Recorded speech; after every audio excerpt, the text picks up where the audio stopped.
హల్లెలూయా, హల్లెలూయా. దేవునికి స్తోత్రం కలుగునుగాక. దేవుని యొక్క మహాకృపను బట్టి ఈరోజు మనం ఎన్నవ రోజు ఉపవాస ప్రార్థనలో ప్రవేశించాం. 19 రోజులు. హల్లెలూయా. ఇంకా ఎన్ని రోజులు ఉందంట? ఇంకా 21 రోజు మాత్రమే మరి ఉంటా ఉంది. Praise Lord. హల్లెలూయా కదా. ఈ యొక్క 21 రోజుల్లో సమర్పించుకునే వాళ్ళు సమర్పించుకోండి. దానియేలు ప్రార్థన 21 రోజులు దానియేలు ఏం చేశాడంట? ప్రార్థన చేశాడు. Praise Lord. హల్లెలూయా. దేవునికి స్తోత్రం కదా. ప్రార్థనలకు దేవుడు ఏం చేస్తున్నంటే జవాబును అనుగ్రహిస్తా మరి ఉన్నాడు కదా. దేవుని వాక్యంలో ప్రతిరోజు కూడా మనము దేవుని వాక్యాన్ని వింటూ ఉన్నాం. ఆయా భక్తులు చేసిన ప్రార్థనలను దేవుడు ఆలకించి వారికి స్వస్థతనిచ్చాడు, వారికి విజయాన్ని ఇవ్వడము మనం చూస్తూ ఉన్నాం. Praise Lord. హల్లెలూయా. దేవునికి స్తోత్రం కలుగునుగాక. మరి ఈ సమయంలో మరి ఈ యొక్క ఉపవాస ప్రార్థనకు ఆధారంగా 2వ కొరింథీయులకు రాసిన పత్రిక 10వ అధ్యాయము, 2వ కొరింథీయులకు రాసిన పత్రిక 10వ అధ్యాయము 3-4 వచనాలను మనము చదువుకుందాం. మేము శరీరధారులమై నడుచుకొనుచున్నాను, శరీర ప్రకారము యుద్ధము చేయము. మా యుద్ధోపకరణములు శరీర సంబంధమైనవి కావు కానీ దేవుని ఎదుట దుర్గములను పడద్రోయి జాలినంత బలము కలవై ఉన్నవి. హల్లెలూయా. దేవునికి స్తోత్రం కలుగునుగాక. ఇక్కడ మనం చూస్తుంటున్నాం మరి మనకి యుద్ధము ఎటువంటి యుద్ధం అంట? ఆత్మ సంబంధమైన యుద్ధము కానీ అది శరీర సంబంధమైన యుద్ధము కాదు అని అపోస్తలుడైన పౌలు మరి కొరింథీయుల సంఘానికి అక్కడున్న విశ్వాసులు చెప్తా ఉన్నాడు. అదేవిధంగా ఈ సమయంలో మరి అగాపే కల్వరి సంఘానికి మరి యూట్యూబ్లో చూస్తున్న ప్రతి ఒక్కరితో పరిశుద్ధాత్మ దేవుడు మాట్లాడుతున్నదంటే, ఓ ఆత్మ సంబంధంగా ఉంటున్న నా బిడ్డలారా, మనమందరూ కూడా మనము ఆత్మ సంబంధంగా మనము యుద్ధము చేయాలి కానీ శరీర సంబంధంగా మనము యుద్ధము చేయకూడదు. Praise Lord. హల్లెలూయా. దేవునికి స్తోత్రం కదా. శరీర సంబంధమైన ఆయుధాల కంటే ఆత్మ సంబంధమైన ఆయుధాలు ఎటువంటివంట? అవి చాలా చాలా చాలా చాలా శక్తి కలిగినవిగా మరి ఉంటా ఉన్నాయి. Praise Lord. హల్లెలూయా. దేవునికి స్తోత్రం కదా. మనము ప్రార్థన చేస్తూ ఉన్నాం కదా. ప్రార్థన ఎన్ని విధాలుగా ఉందంట? మొట్టమొదటిగా మనం చూస్తున్నాము వ్యక్తిగత ప్రార్థన. వ్యక్తిగత ప్రార్థన అంటే మన కొరకు మన కుటుంబం కోసం చేసే ప్రార్థనను ఏమంటారు చెప్పండి? వ్యక్తిగత ప్రార్థన అంటారు. Praise Lord. హల్లెలూయా. విజ్ఞాపన ప్రార్థన. విజ్ఞాపన ప్రార్థన అంటే ఇతరుల కొరకు మనము చేసే ప్రార్థన. మన భారతదేశం కోసము మనము చేసే ప్రార్థన. హల్లెలూయా. మరి మన స్నేహితుల కొరకు చేసే ప్రార్థన, వాటిని ఏమంటారంట? మరి విజ్ఞాపన ప్రార్థన అంటారు. Praise Lord. హల్లెలూయా. దేవునికి స్తోత్రం కలుగునుగాక కదా. మన జీవితంలో ఏ ప్రార్థనలు ఉండాలంట? మరి వ్యక్తిగత ప్రార్థన ఉండాలి, మరి విజ్ఞాపన ప్రార్థన మన జీవితంలో ఉండాలి. Praise Lord. హల్లెలూయా. దేవునికి స్తోత్రం కలుగునుగాక కదా. ఈ యొక్క ప్రార్థనల మూలకముగా మనం ఏం చేయబోతున్నామంటే మరి సాతానిక రాజ్యాన్ని మనము కూల్చబోతా ఉన్నాం. హల్లెలూయా. ఈ యొక్క ప్రార్థన మూలకంగా మరి వ్యక్తులలో పనిచేస్తున్న ఆ యొక్క దురాత్మ శక్తులు కదా దేనికి ప్రేరేపిస్తున్నాయంటే అవి వ్యభిచారానికి ప్రేరేపిస్తూ ఉంటున్నాయి, జారత్వానికి ప్రేరేపిస్తుంటున్నాయి, మోసానికి ప్రేరేపిస్తున్నాయి, అన్యాయానికి ప్రేరేపిస్తుంటున్నాయి, అక్రమమైన జీవితము కొరకు ప్రేరేపిస్తూ మరి ఉన్నాయి. మరి ఇటువంటి మరి దురాత్మ శక్తుల నుంచి ఎవరు విడుదల పొందాలి అంట? మరి ఎవరు ఇటువంటి పాప బంధకాలలో ఉంటున్నారో వారు విడుదల పొందాలి అంటే మనం ఏం చేయాలి? మరి వారి కొరకు ప్రార్థన విజ్ఞాపనను చేయాలి. మనము యుద్ధాన్ని మనము ప్రకటించేవారుగా ఉండాలి. హల్లెలూయా. దేవునికి స్తోత్రం కదా. ప్రతిరోజు కూడా మనము యుద్ధాన్ని ప్రకటిస్తూ ఉన్నాం కదా. తూర్పు వైపున ఉంటున్న మరి ప్రజల యొక్క విడుదల కొరకు, మరి పడమట వైపున ఉంటున్న ప్రజల విడుదల కొరకు, ఉత్తరం వైపున ఉంటున్న ప్రజల విడుదల కొరకు, దక్షిణం వైపు ఉన్న ప్రజల విడుదల కొరకు మనం ప్రార్థన చేస్తున్నాం. ఈ దిశలలో మరి ఉంటున్న ప్రజలలో సాతానుడు మరి ఏమి చేస్తున్నాడంటే, మరి వారిలో వ్యభిచారానికి మరి ప్రేరేపిస్తూ ఉన్నాడు. అది ఒక దురాత్మ. జారత్వానికి ప్రేరేపిస్తున్నాడు. అది ఒక దురాత్మ. మరి మట్కాలకు, ప్యాకెట్లకు ప్రేరేపిస్తూ ఉన్నాడు. అదొక దురాత్మ. మరి ఆత్మహత్యలకు ప్రేరేపిస్తూ ఉన్నాడు సాతానుడు. అది ఒక దురాత్మ. ఈ దురాత్మ ఏం చేస్తున్నాడంటే, మనుషుల హృదయాలలో వాడు చేరుకొని ఆ యొక్క మనుష్యుని యొక్క హృదయాన్ని మరి స్థావరముగా చేసుకొని వాడు రాజ్యాన్ని ఏలుతూ మరి ఉంటా ఉన్నాడు కదా. ఆ యొక్క పాప బంధకాలలో, శాప బంధకాలలో సాతానుడు మనుష్యులను ఏం చేశాడంట? బంధించి వేశాడు. అందుకనే మనము ఏం చేస్తూ ఉన్నామో, ఈ నలుదిశలో ఉంటున్న ఆ యొక్క ప్రజలను బంధించిన సాతాను యొక్క బంధకాలను మనము తెంచివేస్తూ, మరి ఆ యొక్క సాతానుడు తిష్ట వేసుకుని కూర్చుని తన రాజ్యాన్ని పరిపాలిస్తుంటుండగా ఆ యొక్క రాజ్యాన్ని మనం ఏం చేస్తున్నామంట? మనము కూలుస్తూ ఉన్నాం. హల్లెలూయా. ఈ ఆత్మీయ యుద్ధము చేసేటప్పుడు మనము విజ్ఞాపన ప్రార్థన కాదు, వ్యక్తిగత ప్రార్థన కాదు. హల్లెలూయా. ఈ యొక్క ఆత్మీయ యుద్ధం చేస్తున్నప్పుడు ఆ ప్రాంతాలలో ఉత్తరము, దక్షిణము, తూర్పు, పడమరలో పనిచేస్తున్న సాతాను రాజ్యాన్ని కూల్చి మనము ఏం చేస్తున్నామంటే విశ్వాసముతో మరి ప్రజల యొక్క హృదయాలలో దేవుని రాజ్యాన్ని మనము కట్టుతూ ఉన్నాం. ఆ యొక్క మరి ప్రజలలో పనిచేస్తున్న దురాత్మ శక్తుల నుంచి విడుదల కోసం మనం ఏం చేస్తున్నాం? ప్రార్థన చేస్తున్నాం. విశ్వాసముతో సాతాను యొక్క రాజ్యాన్ని మనము కూలుస్తూ ఉన్నాం. విశ్వాసముతో దేవుని రాజ్యాన్ని ప్రజల హృదయాలలో కట్టుతూ ఉన్నాం. హల్లెలూయా. దేవునికి స్తోత్రం. విశ్వాసముతో మనము చేస్తూ ఉన్నాం. మనం ఏం చేయాలంటే విశ్వాసంతో మనం నమ్మాలి. ప్రభువా, తూర్పు వైపు నుంచి, పడమర వైపు నుంచి, ఉత్తరం వైపు నుంచి, దక్షిణ వైపు నుంచి ప్రభువా తండ్రి నాయన అనేక ప్రజలు ప్రభువా వారి యొక్క పాపమును బట్టి వారు పశ్చాత్తాపపడి రొమ్ము బాదుకుంటూ ప్రభువా తమ హృదయాలను నీకు ఇచ్చి ప్రభువా నీ సన్నిధికి వారు వస్తున్నారు ప్రభువా అని విశ్వాసముతో మనం పలుకుతూ సాతాను రాజ్యాన్ని మనము కూల్చేవారుగా ఉండాలి. ఆ విధముగా 4 దిశలలో ఉంటున్న మరి ఆ ప్రజల్లో పనిచేసిన సాతాను మీద యుద్ధాన్ని ప్రకటించేటప్పుడు ఇది మాత్రమే మనం చేయాలి, కానీ మరి వేరే ప్రార్థనలు మనము చేయకూడదు. హల్లెలూయా. చాలామందికి తెలియదు కాబట్టి యుద్ధాన్ని ప్రకటించమన్నప్పుడు ఏం చేస్తారో మరి ఎవరెవరి కోసమో ఆ టైంలో ప్రార్థన చేయడం జరుగుతుంది కదా, కుటుంబం కోసము ప్రార్థన చేయడం జరుగుతుంది. అది కాదు, కానీ మనం యుద్ధాన్ని ప్రకటించాలంటే శత్రువు మీద ఏం చేయాలి? వాని మీద బాంబులు మనం వేయాలి. హల్లెలూయా. దేవునికి స్తోత్రములు కదా. బాంబులు వేయాలంటే యేసు నామమే ఒక bomb. Praise the Lord. Hallelujah. సాతాను దుర్గాలను కూల్చే బాంబు ఏదంటే యేసు నామము. Praise the Lord. హల్లెలూయా. ఆ నామాన్ని మనము ఉపయోగించాలి కదా. యేసు నామములో ఏముందంట? శక్తి ఉంది. హల్లెలూయా. దేవుని స్తోత్రం కలుగుగాక కదా. యేసు నామము శక్తి కలిగిన నామము. Praise the Lord. హల్లెలూయా. దేవునికి స్తోత్రం కలుగుగాక. చూడండి, ఇక్కడ మనం చూస్తున్నాము, మేము శరీరధారులమై నడుచుకొనుచున్నను శరీర ప్రకారము యుద్ధము చేయము. అంటే అర్థం ఏంటి?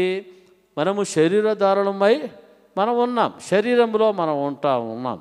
అయితే మనలో ఎవరు నివసిస్తున్నాడంట? దేవుని ఆత్మ మనలో నివసిస్తూ మరి ఉంటుంది. హల్లెలూయా. దేవునికి స్తోత్రం. రోమీయులకు రాసిన పత్రిక 8వ అధ్యాయంలో మనం ఒక సంగతిని మనం చూస్తాం. చూడండి 5వ వచనము, శరీరానుసారులు శరీర విషయముల మీద మనస్సునుంతురు, ఆత్మానుసారులు ఆత్మ విషయముల మీద మనస్సునుంతురు. శరీరానుసారమైన మనస్సు మరణము, ఆత్మానుసారమైన మనస్సు జీవమును సమాధానము.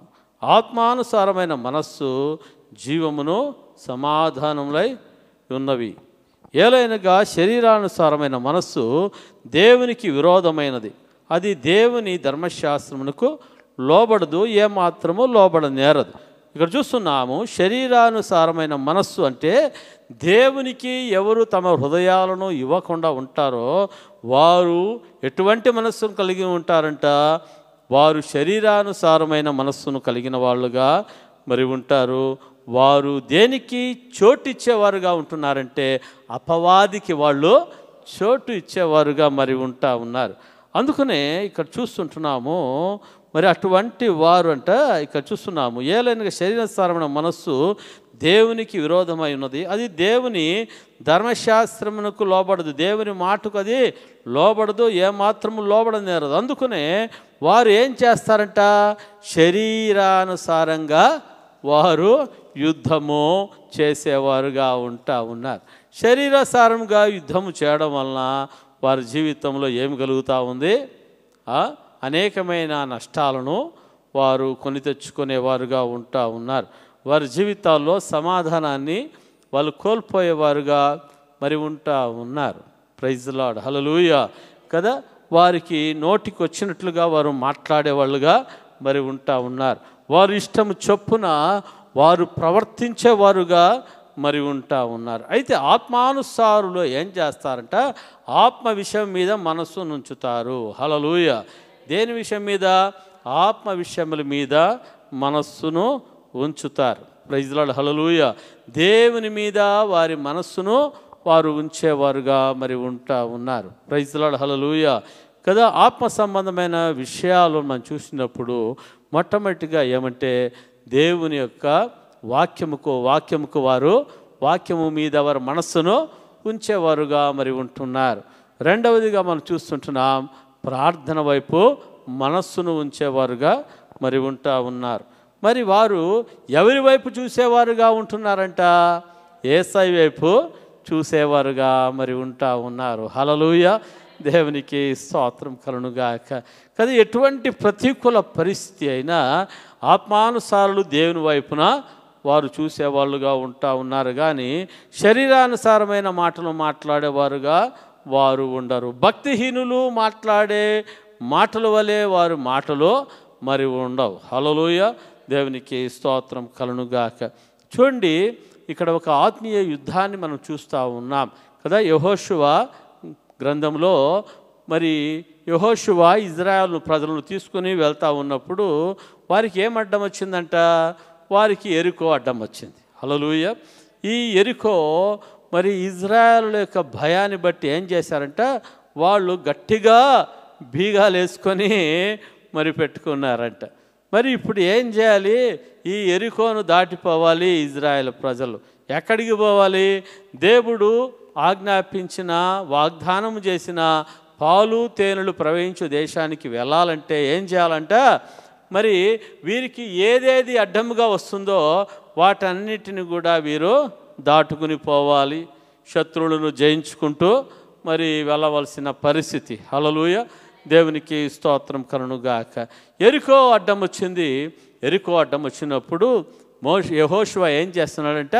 దేవునికి ప్రార్థన చేస్తున్నాడు. ప్రభువా, ఇక ఎరికో అడ్డం వచ్చింది, ఇప్పుడు మేము ఏం చేయాలి అని అడుగుతూ ఉన్నాడు. హల్లెలూయా, దేవునికి స్తోత్రం.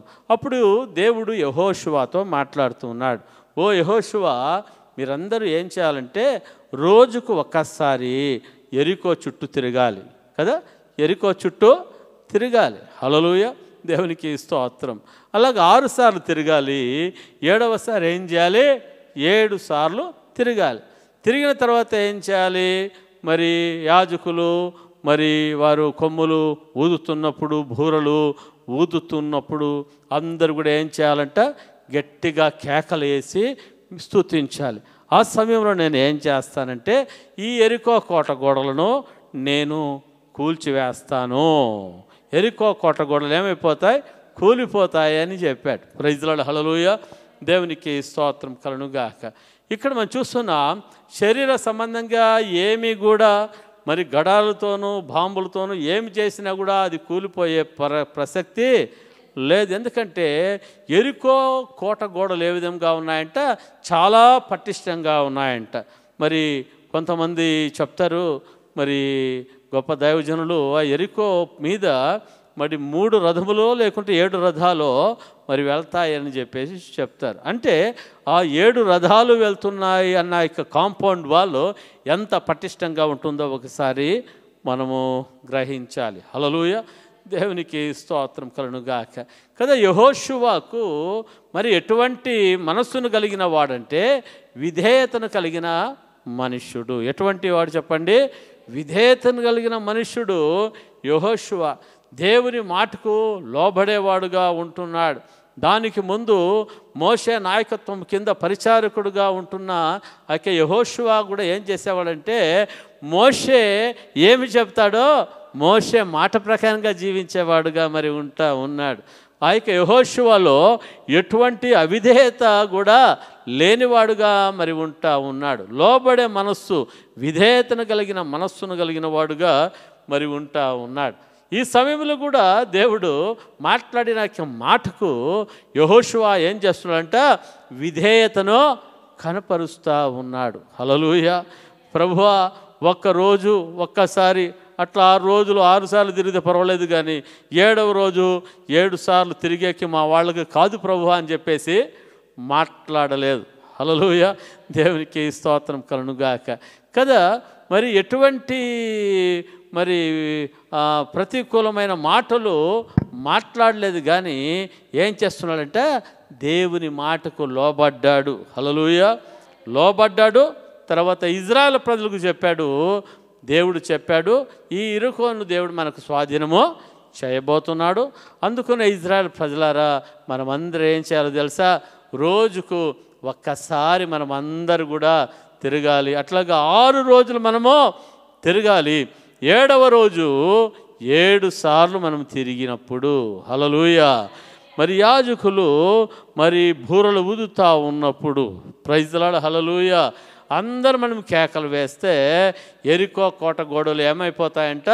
కూలిపోతాయని దేవుడు చెప్పాడు అని చెప్తే, ఆ ఇజ్రాయెల్ ప్రజలందరూ కూడా ఏం చేశారంటే, ఏ విధముగా యెహోషువ దేవుని మాటకు విధేయతను కనపరిచారో ఇజ్రాయెల్ ప్రజలందరూ కూడా అంట మరి ఆ యెహోషువ యొక్క మాటకు విధేయతను చూపించారు. అదే యెహోషువ మాటకు విధేయతను చూపిస్తున్నారంటే అర్థం ఏంటంటే, దేవుని మాటకే వారు విధేయతను చూపించిన వారుగా ఉన్నారు.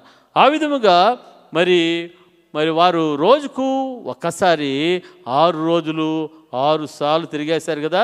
7వ రోజు వచ్చింది, 7 సార్లు వారు తిరిగారు. ప్రైజ్ ది లార్డ్, హల్లెలూయా, దేవునికి స్తోత్రం. తర్వాత యాజకులు బూరలు ఊదుతూ ఉన్నప్పుడు మరి ప్రజలందరూ కూడా ఏం చేశారంట? గట్టిగా కేకలు వేసినప్పుడు యెరికో ఏమైపోయిందని చూస్తున్నాం. చూడండి, యెరికో కూలిపోయింది. మీ అందరికీ కూడా తెలుసు, యెహోషువ గ్రంథంలో 3-4 అధ్యాయాలలో మనం చూస్తాము, యెరికో కోట గోడలు ఏమైపోయాయంట? కూలిపోయాయి. ప్రైజ్ ది లార్డ్, హల్లెలూయా. ఇక్కడ జరిగినది ఏమంటే, ఆత్మ సంబంధమైన ఆత్మ యుద్ధం జరుగుతూ ఉంది. ఆత్మ సంబంధమైన యుద్ధము జరుగుతూ ఉంది. హల్లెలూయా. శరీర సంబంధమైన యుద్ధము కాదు వీళ్ళు చేస్తూ ఉండేది. ఏ యుద్ధం అంట? ఆత్మీయ యుద్ధము వీళ్ళు మరి చేస్తూ ఉన్నారు. హల్లెలూయా కదా. మరి దేవుడిని వారు ప్రార్థిస్తూ ఉన్నారు. మరి చుట్టూరా మౌనంగా వెళ్తూ ఉన్నారు. మనసులో ఏం చేస్తున్నారంట? ప్రార్థన చేస్తూ ఉన్నారు. ప్రైజ్ ది లార్డ్, హల్లెలూయా, దేవునికి స్తోత్రం. వీరిలో ఎవరు కూడా సోలిపోయిన వాళ్ళు కాదు. Praise the Lord. ప్రతి ఒక్కరు కూడా ఏ విధంగా ఉంటున్నారంట? మరి బలము కలిగిన వాళ్ళుగా మరి ఉన్నారు. ఎవరు కూడా ఎక్కడ కూడా బలహీనులు కాలేదు, బలహీనమైన మాటలు మాట్లాడలేదు. రోజు తిరగాలంట. కొంతమంది అంటారు కదా, 40 రోజులు ప్రార్థన అంటే రోజు పోవాలంట. హల్లెలూయా, దేవునికి స్తోత్రం కలుగును గాక. చూడండి, మన జీవితాల్లో మనము మాట్లాడిన యొక్క మాటలు ఏమైపోతాయంటే, మన జీవితంలో ఏ ఎరికో కోట గోడలు అడ్డుగా ఉంటాయో, మరి ఏ సమస్యలు మన ముందు అడ్డుగా ఉంటాయో అవి కూలిపోకుండా అవి అలాగే అడ్డంగా మరి ఉండిపోతాయి. దాన్ని చూస్తూ ఏడుస్తూనే ఉండవలసి. దానికి కారణం ఏమంటే, మన నోటిలో వస్తున్న మాట ఏంటంటే 40 రోజులు క్రమంగా పోవాలంట. హల్లెలూయా. ఇజ్రాయెల్ ప్రజలు 7 రోజులు 6 రోజులు రోజు తిరగాలంట అని మాట ఎవరిలో రాలేదు. Praise Lord. హల్లెలూయా, దేవునికి స్తోత్రం కలుగును గాక. సాతాను రాజ్యం కూల్చబడాలి అంటే, మీ కుటుంబాలలో ఆ యొక్క గొప్ప శ్రమల నుంచి మీరు విడిపించబడాలి అంటే మన నోటిలో ఏముండకూడదంట? ఎటువంటి మాట ఉండకూడదు? 40 రోజులు పోవాలంట. లేకుంటే 7 రోజులు ఉపవాసం 7 రోజులు పోవాలంట. Praise Lord. హల్లెలూయా, దేవునికి స్తోత్రం. ఈ మాటలు ఏం కనిపిస్తూ ఉన్నాయంటే, ఈ మాటలో నిర్లక్ష్యము కనిపిస్తూ ఉంది, విధేయత కనపడము లేదు. ప్రియులారా, దయచేసి ఇటువంటి మాటలు ఉంటే ఆ మాటలను మీరేం చేయాలా? దాన్ని తీసివేసుకోవాలి. హల్లెలూయా కదా. 40 రోజులు ఉపవాస ప్రార్థనకు దేవుని మందిరానికి రావాలంటే మరి కొంతమంది రాంగ్ రూట్లో వేరే చోటుకి వెళ్ళిపోతూ ఉంటారు. ఎక్కడికి వెళ్తారు? రాంగ్ రూట్లో వెళ్ళిపోతుంటారు. కాబట్టి ఆ రాంగ్ రూట్లో ఎన్నో యాక్సిడెంట్లు మరి జరిగిపోతూ మరి ఉంటాయి. అయితే దైవజనుడి మాటకు లోబడినప్పుడు ఏం జరుగుతున్నాయంటే, యొక్క ఎరికో కోట గోడలు కూలిపోతూ మరి ఉంటా ఉన్నాయి. Praise Lord. హల్లెలూయా, దేవునికి స్తోత్రం. ఇది ఆత్మ సంబంధమైన యుద్ధము. ప్రైజ్ లార్డ్ కదా. మనము దేవుని మందిరంలో కూర్చొని మనం ప్రార్థన చేస్తూ ఉన్నామంటే మనం ఏం చేస్తున్నామంటే సాతాను రాజ్యాన్ని కూలుస్తూ మరి ఉంటా ఉన్నాం. Praise Lord. మరి ఈ యొక్క 40 రోజులు ఉపవాస ప్రార్థనలో పాలు పంచుతున్న దేవుని బిడ్డలారా, మీ జీవితాలలో ఏ ఎరికో కోట గోడలు అడ్డుగా మరి ఉంటున్నాయో, మీరు జయించలేమని చెప్పుకుంటున్న మరి ఎటువంటి సమస్యలు మీ జీవితంలో ఉంటా ఉన్నాయో, ఇవన్నీ కూలిపోవాలంటే మీకు కావలసింది ఒక్కటే, విధేయత కావాలి. హల్లెలూయా, దేవునికి స్తోత్రం. లోబడే మనస్సు మీ జీవితాల్లో ఉన్నప్పుడు ఎరికో కోట గోడలే కాదు, దానికి మించిన కోట గోడలు మీ ఎదుట నిలబడిన వాటిని నా దేవుడు కూల్చివేసేవాడుగా ఉంటున్నాడు. ఈ 40 రోజుల ఉపవాస ప్రార్థనలలో దేవుడు గొప్ప జయమును నీకు అనుగ్రహించేవాడుగా మరి ఉంటా ఉన్నాడు. హల్లెలూయా, దేవుడి వాక్యమును దీవించి ఆశీర్వదించునుగాక. అందరూ కళ్ళు మూసుకొని తలలు వంచి ప్రార్థన చేసుకుందాం. ప్రభువా, మా ప్రియబిడ్డలను మీరు దీవించండి, ఆశ్రయించండి అయ్యా. ప్రభువా, ఎవరు కూడా శరీరానుసారమైన వ్యక్తులుగా ఉండకూడదు. ప్రభువా, ప్రతి ఒక్కరు ఆత్మానుసారంగా ఉండాలయ్యా. నిన్ను నమ్ముకున్న అనేక ప్రజల యొక్క జీవితాల్లో ప్రభువా తండ్రి, వారి నోటిలో నాయన శరీర సంబంధమైన మాటలు వస్తుంటున్నాయ్యా, పాప సంబంధమైన మాటలు. ప్రభువా తండ్రి, అటువంటి నాయన ప్రభువా వారి మాటలు లేకుండా, శరీర సంబంధమైన మాటలు లేకుండా వారి నోటిని, వారి నాలుకలను వారు సమర్పించుకొని ప్రభువా నీ కొరకు సాక్షులుగా ఉండడానికి మీ సాయం చేయండి అయ్యా. ఆత్మ సంబంధమైన బిడలుగా ముందుకు సాగుటకు సాయం చేయండి. సాతానిక దుర్గాలను, సాతాను పెట్టిన ప్రతి అడ్డు గోడలను కూల్చవేయగలిగిన శక్తిని మీరు అనుగ్రహించవలసిన అడుగుచుంటున్నాను. ఎరికో గోడలను తండ్రి విధేయత ద్వారా ప్రభువా నీవు తండ్రి ఇజ్రాయేలుకి విధేయత ద్వారా ప్రభువా కూల్చివేయడం జరిగింది. ఈరోజు మా ప్రియ బిడ్డలు కూడా విధేయతను కనపరిచి ప్రభువా అడ్డుగంట ప్రతి గోడలను యేసు నామమున కూల్చివేయుదురుగాక. బిడ్డలలో ఉంటున్న భయము, భీతి, వేదన, కన్నీరు యేసు నామములో తొలగిపోవునుగాక. గొప్ప జయమును నా దేవుడు అనుగ్రహించునుగాక. యేసు నామములో ప్రార్థించి వేడుకుంటున్నా పరమ తండ్రి. Amen, amen, amen. God bless you all. God bless you.